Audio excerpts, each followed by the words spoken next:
भाई और बहनों, परमात्मा के सत्संग सुनने के बाद, हर प्रकार से गुरुदेव भगवान से परिचित होने के बाद कि भैया स्वयं पूर्ण ब्रह्म परमात्मा कबीर देव सारी सृष्टि का रचयिता आज धरती पे प्रकट है सतगुरु रूप में। और इस बार यदि हम इस काल के लोक से बाहर निकल गए तो निकल गए, अन्यथा ये परमात्मा फिर युगों युगों नहीं संभालेगा, युगों युगों और ज्यादा नाराज हो जाएगा कि नालायक, पहली बात तो तूने सतलोक में इतनी बड़ी तूने गलती करी, तू पतिव्रता पद से नीचे गिर गया, अपने भाई के ऊपर तूने आस्था बना ली, फिर भी मैंने तेरे ऊपर दया करी, रहम किया, मैं तुझे लेने आया और फिर भी तू नहीं माना मेरी बात, मर्यादा तोड़ दी, ज्ञान को गुरु को हल्के में ले लिया। फिर गुरु उस आत्मा से जो आत्माएं कलयुग की पिछली पीढ़ी में गुरु के रहते सहते पार नहीं हो पाते, क्योंकि गुरु के सतलोक जाने के बाद तो पार होने का चांस है ही नहीं। ये मौका, ये गोल्डन चांस इसीलिए कहा गुरुदेव ने कि ये वर्तमान में मौका है तुम्हारे पास में, बिल्ली के भाग का छिक्का टूट गया तुम्हारे का, बाद में तो मौका है ही नहीं। और इस मौके को जो चूक गया, जो चूक काल वर्तमान में आश्रम वालों से प्रतिदिन करवा रहा है, फिर गुरु युगों युगों नहीं संभालेगा। और एक कथा के माध्यम से गुरुदेव ने हमें चेताया, जगाया। सत्संग किस लिए करते हैं गुरुदेव? मनोरंजन के लिए नहीं, इस आत्मा को जगाने के लिए, जो काल की जो है वो जर लगी हुई है, आत्मा को जगाने के लिए कि बच्चों ये तुम्हारा अंतिम शरीर है, ये अंतिम मनुष्य जन्म है। अगर तुम गुरु को परमात्मा मान के, ज्ञान को आधार बना के और आजीवन मर्यादा में रहकर अगर इसी प्रकार संघर्ष करते हुए भक्ति को सफल कर गए तो सबका नहीं, ये गंदी राजनीति करने वाले, परशुराम जयंती में जाने वाले, नेताओं की रैलियों में जाने वाले, स्टेडियम बनाने वाले, अयोध्या में भंडारा लगाने वाले, मुसलमानों का विरोध करने वाले, अरे हम एक परमात्मा के बच्चे हैं, कोई हिंदू मुस्लिम नहीं है, फिर भी तुम बजरंग दल वालों का लेके पक्ष और बांग्लादेश के मुसलमानों के खिलाफ रैली में शामिल हो रहे हो, ये पार होने के लक्षण है क्या? तो गुरुदेव ने कहा कि बच्चों इस जन्म को अंतिम जन्म बना लो। और किस प्रकार से, एक कथा के माध्यम से गुरुदेव ने हमें क्या बताया। कुछ व्यक्ति थे, वो सत्संग में जा रहे थे, रास्ते में एक गवाला था, गाय चरा रहा था।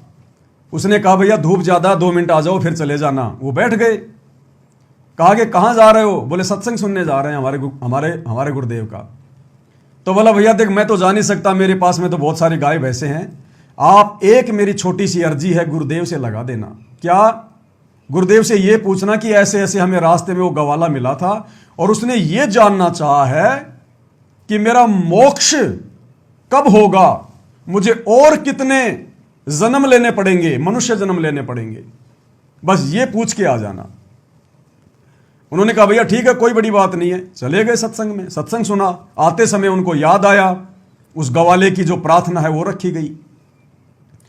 गुरुदेव ने जवाब दे दिया और जवाब लेकर वो वापस आ गए। उस गवाले को बताया, जो गवाले को ये बात बताई तो खुशी से झूमने लगा, नाचने लगा। आगे की बातें पहले गुरुदेव के मुख कमल से सुनिए, फिर करेंगे इसका क्या पड़ेगा आपको। कहते हैं एक बार एक साधक साधना कर रहा था पीपल के पेड़ के नीचे, और कुछ बहनें और भाई जो है भक्त जा रहे थे, कह रहे थे एक बहुत पहुंचे हुए संत है और भूत भविष्य की बता देते हैं, उनके पास जाते हैं सत्संग सुनने के लिए। तो उस साधक ने कहा कि भाइयों एक कृपा करियो, बहन भाइयों मेरी, उस महाराज जी से मेरे बारे में ये पूछ के आना कि मेरी मुक्ति कितने जन्म कितने जन्म पाछा हो जाएगी, कितने जन्म लगेंगे मेरी मुक्ति को। तो उन्होंने जाकर बताया तो महात्मा जी ने कहा कि उस साधक को मोक्ष प्राप्ति के लिए इतने जन्म लेने पड़ेंगे जितने पीपल का पाते, जिस वृक्ष के नीचे वो साधना करा उसी के पत्ते जितने हैं, इतने जन्म लेने पड़ेंगे उसको, जब उसका मोक्ष होगा। अब उन बहनों और भाइयों ने रास्ता त्याग दिया। हम वहां से जाएंगे उस रास्ते से जहां पर वो साधक साधना कर रहा है, और उसको हम ये बताएंगे कि तू तेरा मोक्ष इस पीपल के पत्तों जितने जन्म ले लेगा जब होगा, कहीं उसका हार्ट अटैक ना हो जाए। इसलिए वह दूसरा साइड बदलकर दूर सी का 1 एकड़ दूरी का जान लग गए। तो साधक ने आवाज लगाई कि भगत जियो, ए बहनों सुनियो, अरे मेरी प्रश्न का उत्तर लाए क्या तुम, एक बार इधर तो आओ। तुमने सोची भाई चल, हमने सोचा कि ध्यान देगा, साधना में बैठा है, पर उसका जो नजर नहीं थी वो आवेंगे और बताएंगे। वो चले गए उसके पास, उन्होंने कहा कि महात्मा जी ने कुछ बताया मेरे बारे में। तो वो कहने लगे भक्त और भक्तमती के भगत जी के बतावा, हमने तो डर लग गया, बताती आना। वो कहने लगा बहनों भाइयों बताओ, अवश्य बताओ, बता दो जो भी है, कोई मुझे कोई डर नहीं है, कितना समय लगे मैंने तो काम करना है। तो उन्होंने कहा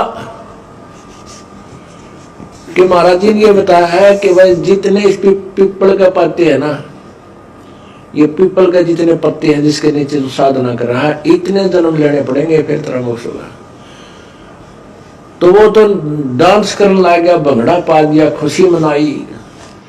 क्या कह रहे हैं गुरुदेव भगवान? भाई और बहनों, सत्संग की गहराई को समझना। ये सत्संग हमारे दिलो दिमाग पे चोट करने चाहिए कि आप और हमारे ऊपर कितनी बड़ी रजा हुई है, कितनी बड़ी मेहर हुई है। क्या कहा उन लोगों ने कि आप जिस इस पीपल के पेड़ के नीचे बैठ के जो साधना कर रहे हो ना, दास गलती से उसको गवाला बोल गया, क्योंकि एक सत्संग में गुरुदेव भगवान ने उसको जो कि गवाला भी कहा है।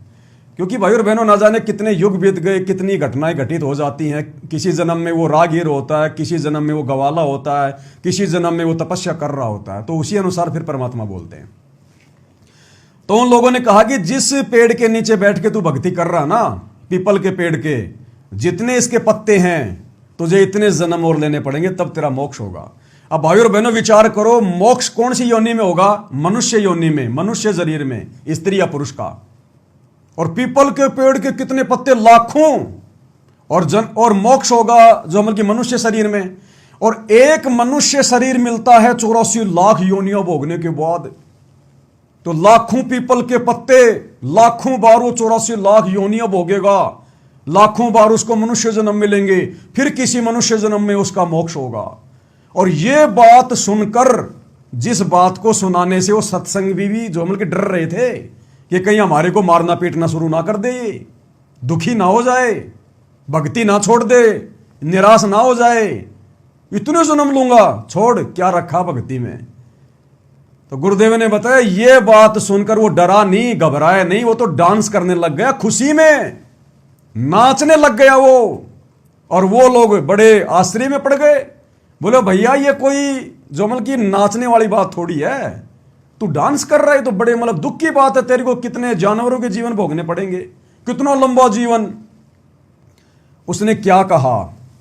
आप और हम भाई बहनों को यही बात समझाने के लिए गुरुदेव ने ये कथा सुनाई है। उसने कहा कि भाई और बहनों, मैं नाच इसलिए रहा हूं, मैं खुशी इसलिए मना रहा हूं। आज से पहले तो मुझे यही नहीं पता था कि मेरा मोक्ष कितने जन्मों के बाद होगा। अरे कम से कम उस महापुरुष ने वो एंड तो बता दिया, वो अंत समय तो बता दिया। आज से पहले तो कोई लिमिट ही नहीं थी कि मैं और कितने जन्म लूंगा, कब मोक्ष होगा। इस पीपल के पेड़ के 1 लाख पत्ते होंगे, 2 लाख पत्ते होंगे, ये काउंटिंग में तो है, संख्या में तो है। उसके बाद तो मेरा मोक्ष होगा, कन्फर्म हो गया, महापुरुष ने बोल दिया, इसलिए मैं खुशी से नाच रहा हूं। और गुरुदेव भगवान हमें बार बार कह रहे हैं कि बच्चों, तुम्हें परमात्मा मिल गया, भगवान मिल गया, आजीवन मर्यादा में रह के भक्ति पे लगे रहना। ये मनुष्य जन्म तुम्हारा उस पीपल के पेड़ का लास्ट पत्ता है, लास्ट पत्ता आप और हमारा। किनका? जो पूर्णतया मर्यादा में रह के गुरु को परमात्मा मान के जो भक्ति पर दृढ़ रहेगा, संघर्ष करेगा। गुरु की बदनामी करवाने वालों के तो लाखों जन्म होंगे, ये गंदी राजनीति करने वालों के तो लाखों जन्म होंगे। लेकिन गुरुदेव कह रहे हैं कि बच्चों, वो तो इसलिए नाच रहा था कि लाखों जन्म बाद उसको मोक्ष मिलेगा। और बच्चों, तुम्हारा तो ये लास्ट पीपल का पत्ता है, ये शरीर अगर तुम अपनी कमजोरी से बढ़ाना चाहो तो बात अलग है।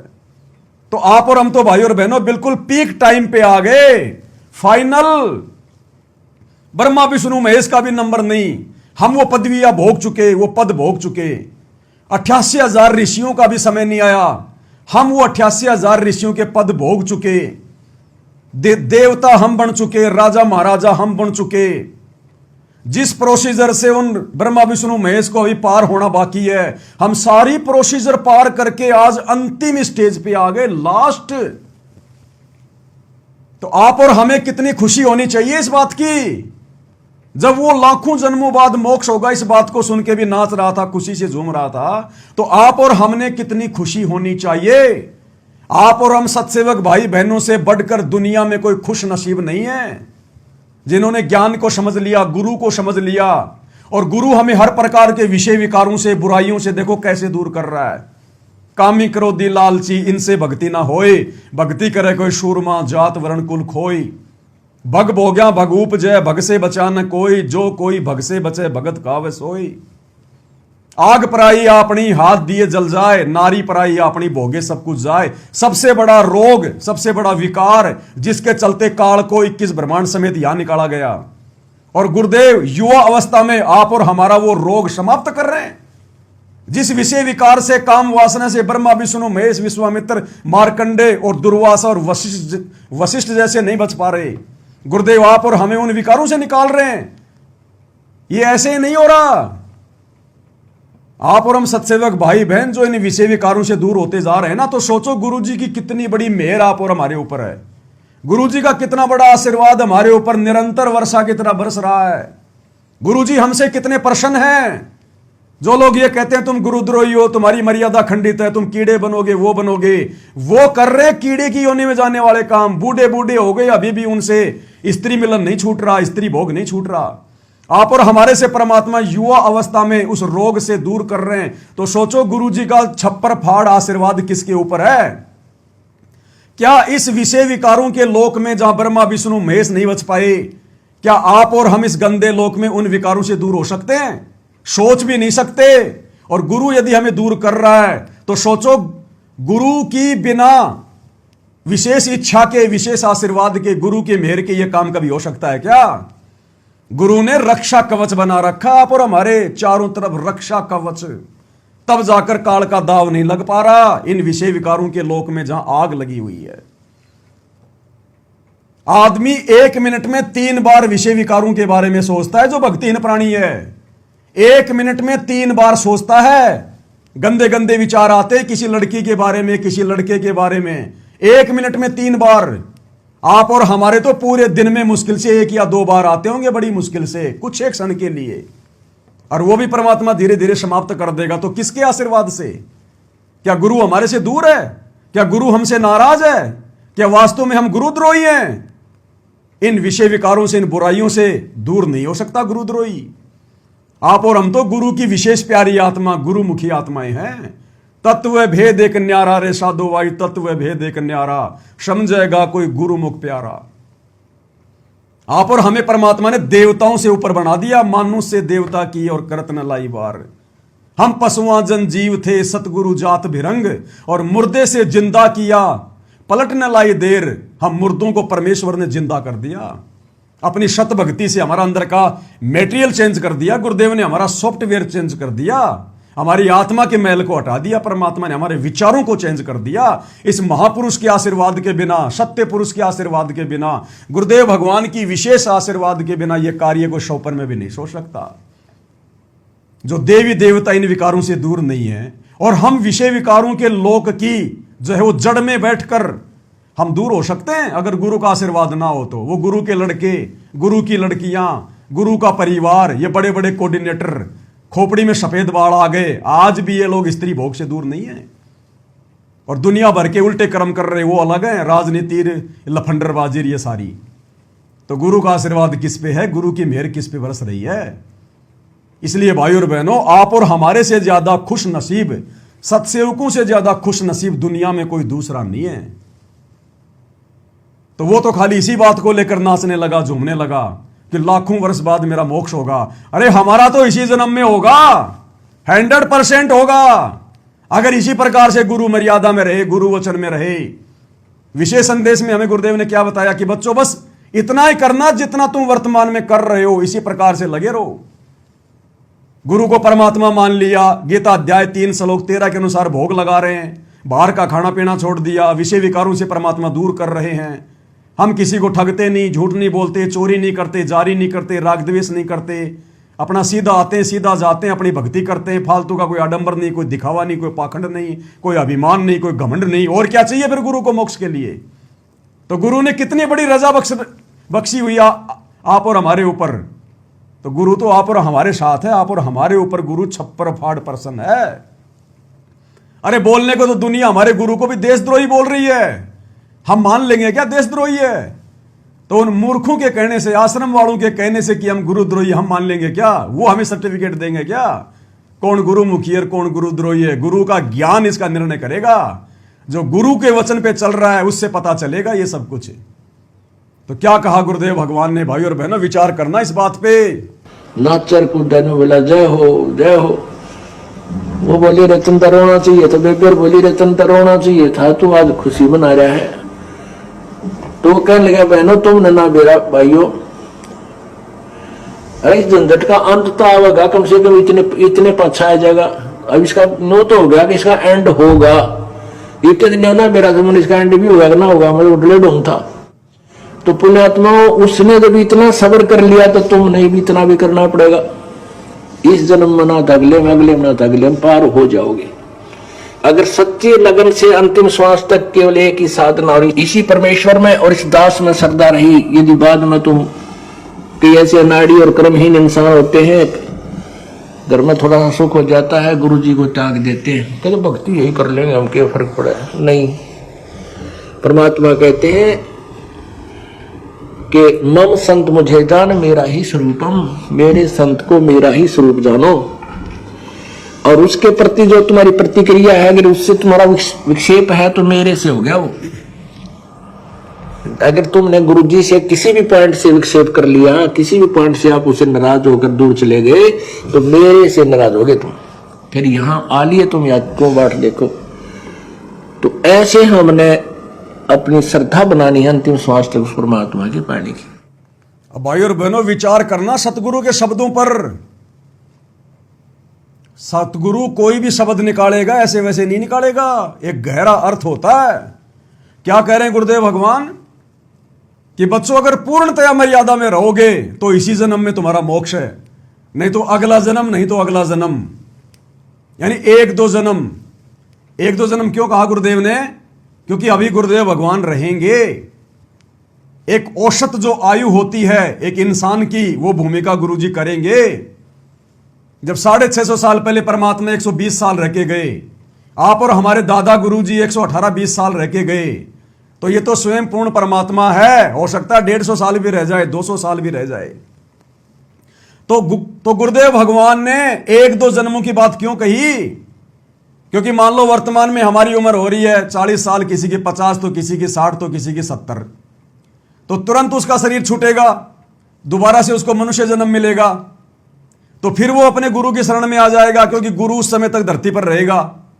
फिर वो गुरु से नाम ले लेगा, गुरु से उपदेश ले लेगा, ज्ञान को समझ लेगा, और अंत तक यदि मर्यादा में रहेगा तो मोक्ष हो जाएगा। अगर किसी सत्सेवक के घर में पैदा हो गया तो उसका मोक्ष हो जाएगा, जिसने गुरु के रहते सहते नाम दीक्षा ले ली। एक बार गुरु यहां से चला गया, और जिसने गुरु से पहले नाम दीक्षा ले रखी है, अगर अंत तक मर्यादा में रहेगा तो पार होगा। अगर मर्यादा टूट गई और गुरु भी चला गया, फिर वो उम्मीद ना करना मोक्ष की। तो भाइयों और बहनों, यह भी मूर्खता है अगले जन्म की सोचना, अगले जन्म की सोचना। भगत का केवल एक ही टारगेट होना चाहिए, अगला जन्म नहीं प्रभु, अगला जन्म नहीं, इसी जन्म में सिर धड़ की बाजी लगा देनी है। जिसने अगला जन्म सोच लिया कि इस जन्म में नहीं तो अगले जन्म में हो जाएंगे, तो अगले जन्म में क्या करेगा? फिर वो सोचेगा अगले जन्म में हो जाएंगे, और फिर हो जाएंगे उसके जन्म हजारों यहां पर, और लिया फिर उसका मोक्ष। तो गुरुदेव के जाने के बाद मोक्ष नहीं है, अभी परमात्मा रहेंगे धरती पर। आप और हम जो सत्सेवक भाई बहन हैं, हमने तो गुरुदेव के रहते सहते शरीर छोड़ के जाना है।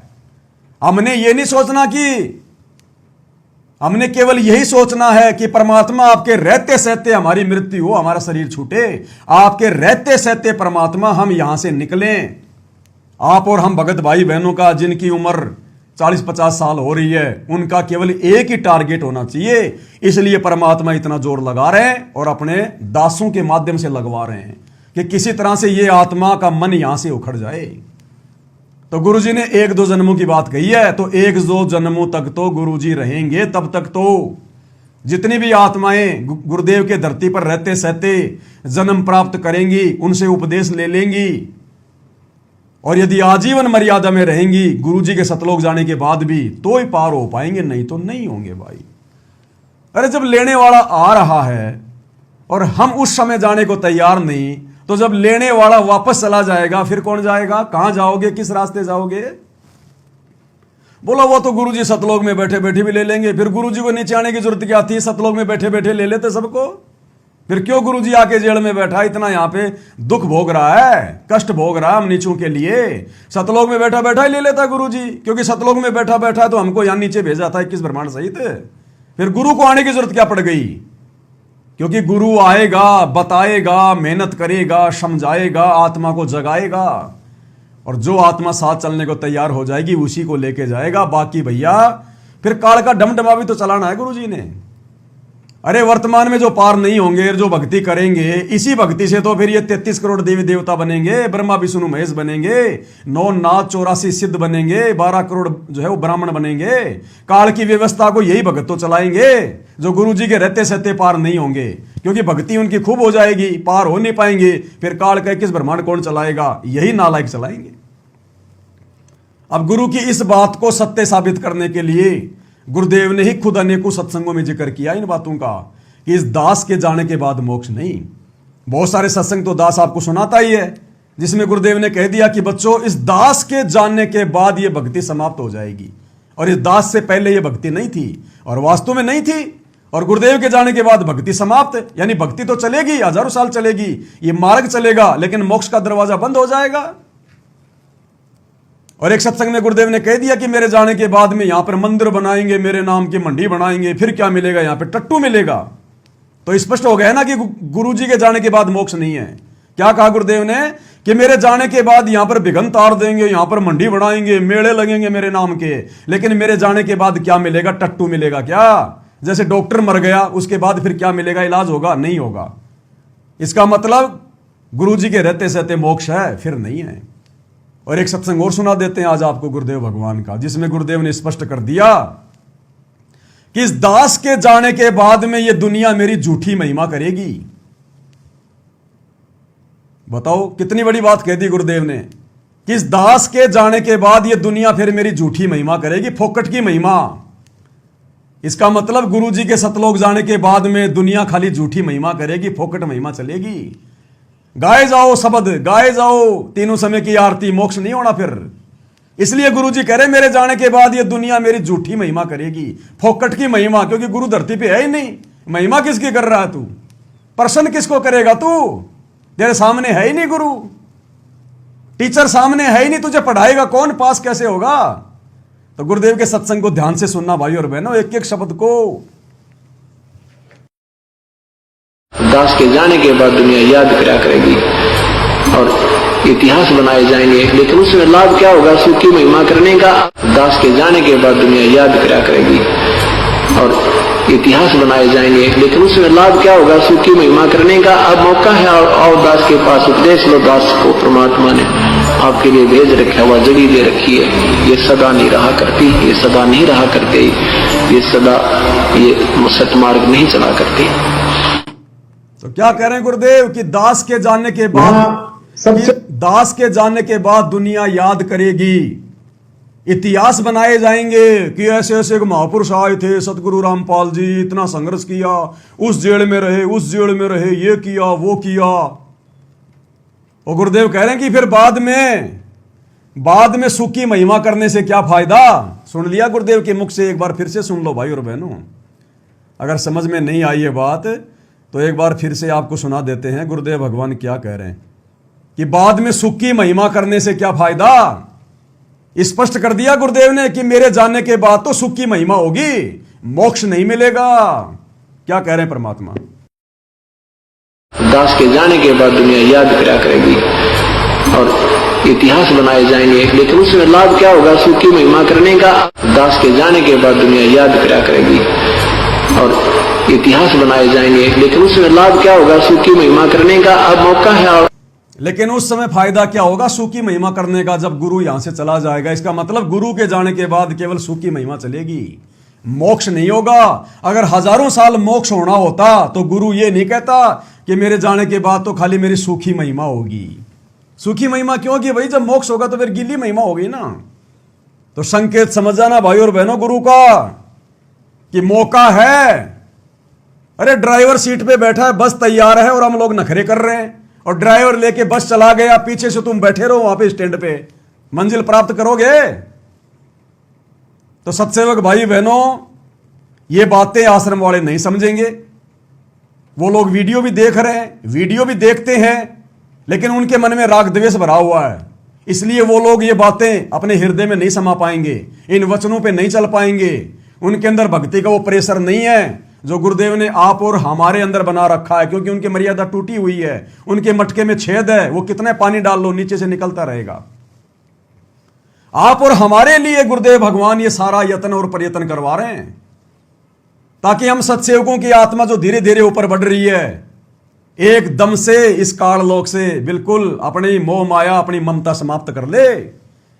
रया क्यों मोह ममता में सोए, जगत में जीवन है दिन दोय। रया क्यों मोह ममता में सोए। हम रोज गाते हैं ना जाने कब तेरे प्राण निकल जाएं इस मन सैलानी के। तो परमात्मा कहते हैं क्यों मोह ममता में पड़ा हुआ है। रया क्यों मोह ममता में सोए, जगत में जीवन है दिन दोय। तो भाई और बहनों, हमने पूरी मोह ममता, पूरा लगन, पूरा समर्पण अपने गुरुदेव के चरणों में लगा देना है। आज एक बहन का फोन आया मेरे पास में उत्तर प्रदेश से कि भगत जी, मेरे पति ने पहले संकल्प लिया था लेकिन उसने भक्ति छोड़ दी, शराब भी पीता है, मेरे मायके वालों ने भी नाम ले रखा है, मेरी भतीजियों की शादी है, वो मुझे बुलवा रहे हैं, मैं जाऊं कि नहीं जाऊं। तो दास ने कहा कि बहन जी देखो, दास की सेवा है आप लोगों को बताना समझाना, और बहन जी पता आपको भी है कि शादी में जाना है कि नहीं जाना है। शादी में चली जाओगी तो मर्यादा नहीं टूटेगी, ऐसी कोई बात नहीं है, लेकिन गुरु के दिल में जगह नहीं बना पाओगी कि साध संगति से जुड़कर दाना दाना तुम्हें जो है वो गिना दिया गया कि गुरु कैसे दुखी होगा, गुरु कैसे प्रसन्न होगा। क्या करोगी वहां पे उन अनुपदेशियों के जाकर? उनका तो पानी भी नहीं पीना, अन्न का दाना भी नहीं खाना, 3 लोक का भार चढ़ेगा। ये छूट गुरुदेव उसी समय तक देता है जब तक भगत को ज्ञान नहीं होता। अब साथ संगति से जुड़कर इतने वीडियो देखकर तुम ये नहीं कह सकते कि हमें ज्ञान नहीं है। क्या करोगे वहां जाकर जब तुम वहां कुछ खाना नहीं, कुछ पीना नहीं, कोई लेना नहीं, कोई देना नहीं, तो बंदर बन के क्या करोगे?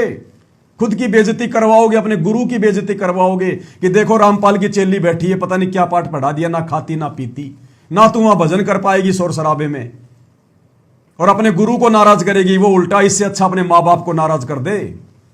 असली माँ बाप मिल गए, तमेव माता च पिता तमेव। तो देखो बहन के ऊपर है भाई, किसी को दबाव नहीं दे सकते। हमारा बाप नहीं दे रहा तो हम कैसे दें? ज्ञान आधार से समझा सकते हैं, हमारा यहां कोई नहीं है। आपने कल के सत्संग में सुना, गुरुदेव ने कहा कि ये रिश्तेदार जब तुम हैंड टू माउथ हो जाओगे ना, तुम्हारा मुंह देख के राजी नहीं, अपने दरवाजे पे देख के राजी नहीं, जिनके पीछे आज हम इतने फूल रहे हैं, लट्टू हो रहे हैं। तो भाई और बहनों, अपने गुरुजी के भगत वाले जीवन को देख के आप और हम भक्ति सफल कर सकते हैं। अरे मायका गुरुजी के भी था, छोड़ दिया उस परिवार को 1995 में। ससुराल गुरुजी के भी है। कभी सुना आपने सन 1994 के बाद से कभी गुरुजी अपने ससुराल में गए हों? यार दोस्त रिश्तेदार पहले गुरुजी के भी थे, रिश्तेदारियां गुरुजी की रिश्तेदारी में भी होती थी। क्या गए कभी गुरुजी? गुरु वाले भगत वाले जीवन को जिसने देख लिया, समझ लिया, भैया वो सफल होगा। बिल्कुल मरना पड़ेगा समाज की ओर से, जगत की ओर से, रिश्तेदारों की ओर से, दुनिया वालों की ओर से। उनको खुश करते करते असंख्य जन्म हो गए, गधे कुत्ते बने हम। अब इस परमात्मा को खुश करना पड़ेगा, एक ही जन्म में मोक्ष कर देगा। तो भाई और बहनों, बिल्कुल खोल के बता दिया गुरुदेव ने कि इस दास के जाने के बाद में यहां पर भिगंता रहेंगे, मंडी बनाएंगे, मेले लगेंगे, मेरे नाम के इतिहास लिखे जाएंगे। उस समय फिर वो सुखी महिमा करने का क्या फायदा? इसका मतलब गुरु के जाने के बाद मोक्ष नहीं है, खाली सुख की महिमा करते रहो तुम। जैसे आज ब्रह्मा विष्णु महेश की सुखी महिमा हो रही है, श्री रामचंद्र के जाने के बाद उसकी सुखी महिमा हो रही है, श्री कृष्ण जी के जाने के बाद आज उसके मंदिर बना के सुखी महिमा हो रही है। क्या कहा गुरुदेव ने? जब तक वो महापुरुष शरीर में थे तब तक तो लाभ उठाया जा सकता था। आज उनके जाने के बाद उनके मंदिर बना के, मूर्तियां बना के क्या मोक्ष प्राप्त कर लेंगे? ठीक इसी प्रकार जब तक सतगुरु रामपाल जी भगवान ये महापुरुष धरती पर है, यदि हम मर्यादा में रह के भक्ति कर लेंगे तो पार हो जाएंगे। इनके जाने के बाद जैसे रामकृष्ण के अनुयायी को कुछ नहीं मिला, वैसे हमें कुछ नहीं मिलेगा। समझदार को संकेत ही काफी है। तो भाई और बहनों, जी जान लगा दो, एडी से चोटी तक का जोर लगा दो मर्यादा निभाने में। भाई चाहे घर छूटो, चाहे जग रूठो, चाहे रूठो ये संसारा हो, कौन सुने मेरी काल नगर में जब गुरु रूठ गया मेरा हो। 99% तो हमने संघर्ष करना है, और जब बात बिल्कुल ऊपर निकल जाए फिर भैया मीरा कितना गुरु का नाम लेके आगे गुरु संभालेगा, लेकिन रहना पड़ेगा मर्यादा में। फिर देखना परमात्मा क्या नहीं करेगा। बाकी छोटी छोटी बातों पे घर छोड़ के भागना, रोना पीटना करना, ये गुरु को भी पसंद नहीं है। गुरु खुद हिसार जेल में बैठ के 12 साल से संघर्ष कर रहा, रो पीट नहीं रहा। तुम भक्तों से गुरु शिकायत कर रहा है क्या? उल्टा हमारा मनोबल बढ़ा रहा है गुरु। तो हमने अपने गुरु के जीवन से शिक्षा लेनी चाहिए। वो संघर्ष तो हम लाख जन्म में नहीं कर सकते। तो बताओ फिर छोटी छोटी बातों के लिए क्यों घर छोड़ना, क्यों भागना, क्यों जो है नाराज होना, भक्ति छोड़ना? तो शिक्षा लो गुरु से। अगर तुम गुरु के बन जाओगे तो गुरु तुम्हारे सामने आके खड़ा हो जाएगा, कदम कदम पे तुम्हारा साथ देगा। बाकी भैया भगत की परीक्षा लेने के लिए छोटे मोटे उतार चढ़ाव तो भैया भगत के जीवन में अंत तक आएंगे। अगर भगत के जीवन में परेशानी आनी बंद हो गई, दुख आने बंद हो गए, हम भक्ति नहीं कर पाएंगे। इसलिए भगवान कहते हैं सुख के माथे पत्थर पड़ो जो नाम हृदय से जाए, और बलिहारी उस दुख के ऊपर जो पल पल नाम रटाए। तो भाई और बहनों, कहने को तो बहुत कुछ है, ये तो सतगुरु की महिमा है। 7 समुद्र की मसी करूं, लेखनी करूं बन राय, और सब धरती का कागज करूं, पर सतगुरु की महिमा लिखी ना जाए। तो भाई और बहनों, आप और हम जीव हैं, हमारी एक लिमिट है, मेरी बोलने की लिमिट है, आपकी सुनने की भी एक लिमिट है। तो परमेश्वर के आशीर्वाद से आज की वीडियो में केवल इतना ही। गुरुदेव भगवान हम सबको आज्ञा दें, आशीर्वाद दें, इजाजत दें, हमारा मार्गदर्शन करें, हमें काल के जाल में फंसने से बचाएं गुरुदेव भगवान। इसी उम्मीद के साथ हम सभी गुरुदेव भगवान के चरणों में लगे रहें। बंदी छोड़ सतगुरु रामपाल जी परमेश्वर जी की जय हो।